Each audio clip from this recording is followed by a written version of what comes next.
we went through COVID. My family did. First week of July, 2020, we were very careful. I mean, we dotted the I's, crossed the T's, right? We did everything. Matter of fact, my mom, who's close to 80, had this joke with me because I had that sanitizer, the bacteria, I mean, wherever I went, it was in every second for anything. And she made a running joke about it. Here we go again. And here we go, here we go. Every single second, a little bit obsessive. OCD, I'm going through therapy session number 3. I was asymptomatic. My running schedule, I'm obsessive about exercising, what I eat, my vitamin supplements, and vitamin D3, all of that.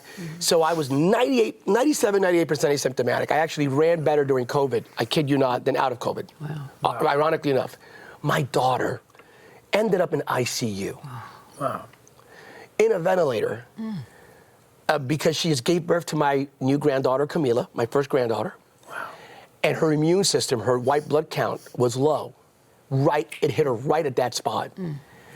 And I've never been down that road before. And James, Betty, I found myself in my Jeep Wrangler Rubicon, traveling in California on a sunny day, broken.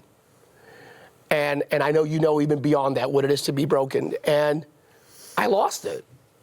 And I just looked up and said, God, I have no idea what to do next. 2 Chronicles chapter 20, verse 12, Jehoshaphat is surrounded by the enemies. And one of the greatest prayers ever made in Scripture is Jehoshaphat saying, God, I have no idea what to do next. And all of a sudden I felt something, and again, I'm a faith and science guy, so even though I preach like Kirk, I think like Spock.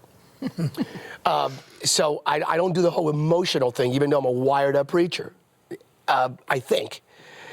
And I sensed the Spirit of God just fill that Jeep Rubicon Wrangler, and I felt God angry, not at me, but alongside me. And I felt God saying, I'm bothered by this too. And all of a sudden, I just said, Lord, not that I need a sign, I'm a big boy, I'm not one of these guys, but it would be great right now if you invade her room in ICU. I can't talk to her, her husband can't see her, her baby can't see her. Can you just fill her room with your angels right now? I get a text from my daughter in ICU. Dad, heaven just invaded my room. Oh, wow. In 24 hours, the script flipped. And she came out, she's perfectly healthy. We picked her up, and this is what inspired the book to a great degree. We picked her up, her whole family picked her up. It's a Puerto Rican family, so it's a loud pickup group, right? we picked her up. Mom's crying, everybody's crying, right? Sure, everybody's really animated. And she just came out of ICU, so she's like, I could barely walk, guys. Y'all need to calm down for a moment. She got into the vehicle, the SUV. She says, drive me to the following lake in Northern California, aiming towards Tahoe, about an hour away. We drove her to the lake. We're thinking she wants to see the lake, She says, do you mind if I get off? We went, okay. And I'm thinking the meds kicked in. They gave her something, what's going on here? She walks, we all follow her, the entire tribe, her kids, mom, dad, you name it.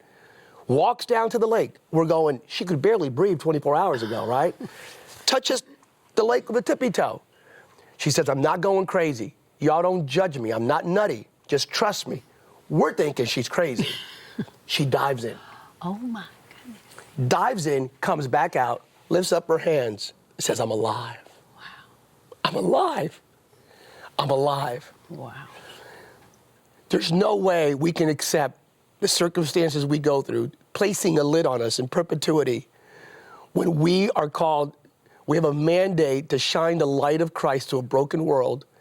We can't stay in the desert forevermore. We can't settle for manna in the desert when there's milk and honey waiting for us in the promised land. We can't settle for an Ishmael when there's an Isaac with our name on it.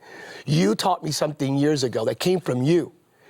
You said, Sam, don't just pray, Lord, bless me. Pray, God, make me a blessing. You said, Sam, don't just pray, Lord, answer my prayer. Pray, make me the answer to someone else's prayer. That's thriving.